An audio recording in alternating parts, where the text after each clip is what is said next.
नमस्कार साथियों, science academy के ऑनलाइन प्लेटफॉर्म में आपका स्वागत है। आज का टॉपिक है हमारा मिश्र धातु एलॉय। क्या होती है मिश्र धातु, उसके बारे में समझेंगे। किसी धातु का किसी अन्य धातु या अधातु के साथ मिश्रण को हम क्या कहते हैं, मिश्र धातु कहलाता है। ठीक है, कई सारी धातुओं से मिलकर बनाई जाती है धातुएं। ठीक है, मिश्र धातुओं की विशेषता क्या होती है? मिश्र धातु अपने अवयवी धातुओं के प्राय अधिक कठोर होती है। मतलब कहने का ये है कि जिनसे ये धातुएं बनाई जाती है वो उनसे ज़्यादा कठोर हो जाती है। कौन सी मिश्र धातुएं जो बनाई जाती है, ये क्या होती है? अधिक संचारण होती है, रोधी होती है। संचारण रोधी का मतलब होता है इनका क्षय कम होता है, घुलना पिघलना कम होता है, इसलिए मिश्र धातुएं ज़्यादा किफ़ायती होती है। गलनांक इनका कम होता है जो धातुओं से बनाई जाती है उनके कंपैरिजन। ठीक है, अब हम कुछ मिश्र धातुओं को जानेंगे। मिश्र धातुओं कौन कौन सी मिश्र धातु होती है? जैसे पीतल हुआ, पीतल में क्या होता है? कॉपर जिंक का मिश्रण होता है पीतल में, कॉपर और जिंक का। कॉपर की क्वांटिटी 70% होती है और 30% जिंक की होती है। ये बर्तन बनाने के काम में आता है। कांसा जो होता है वो कॉपर और टीन का मिश्रण होता है। कांसा जो होता है टीन का होता है और किसका मिश्रण होता है? कॉपर का होता है। कितने परसेंट होता है? 90 और 10 का कॉम्बिनेशन होता है इन कांसा बनाने में। कांसा का उपयोग हम सिक्का बनाने में कर सकते हैं, घंटी बनाने में कर सकते हैं और बर्तन बनाने में इनका उपयोग किया जाता है।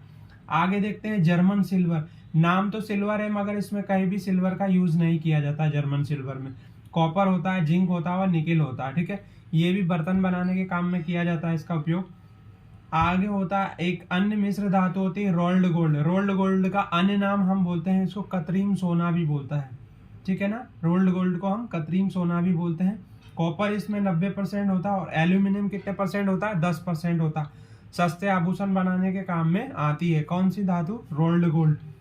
अब आगे होती है हमारी मुद्रा धातु, करेंसी मेटल जिसको बोलते हैं। करेंसी मेटल में होता है कॉपर, टीन और फॉस्फोरस होता है। ये मुद्रा बनाने के काम में आता है, जिससे हम सिक्के वगैरह बनाते हैं उसमें काम आती है ये धातु। कॉपर, टीन और फॉस्फोरस का मिश्रण होता है मुद्रा धातु में। आगे होती है गन मेटल। गन मेटल में क्या होता है? कॉपर। गन मेटल में क्या होता है?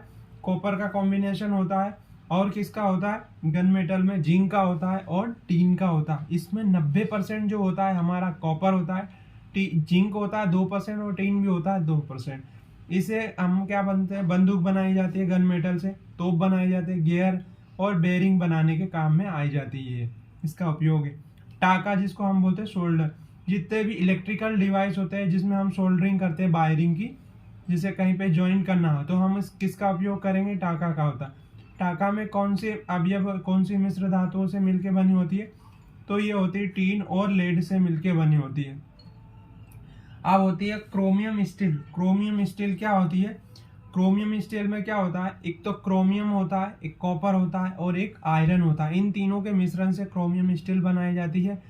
हम किसी भी लोहे को काटने वाले औजार बनाए जा सकते हैं, मशीन की गोलियां बनाई जाती है। डच मेटल को हम क्या कर सकते हैं? डच मेटल में किसका कॉम्बिनेशन होता है, किसका मिश्रण होता है? कॉपर और जिंक का होता है। सस्ते आभूषण बनाने के काम में आता है। ठीक है, आगे देखेंगे मैग्नीशियम। मैग्नीशियम किसका मिश्र धातु है? एल्यूमिनियम का है, मैग्नीज का है। इसमें 95% एल्यूमिनियम होता है और 5% क्या होता है? मैग्नीशियम होता है। मैग्नीशियम मिलके इसका उपयोग कहाँ किया जाता है? मैग्नीशियम। तो मैग्नीशियम का उपयोग हम कर सकते हैं हवाई जहाज के पुर्जे बनाने में। ठीक है, थैंक यू साथियों।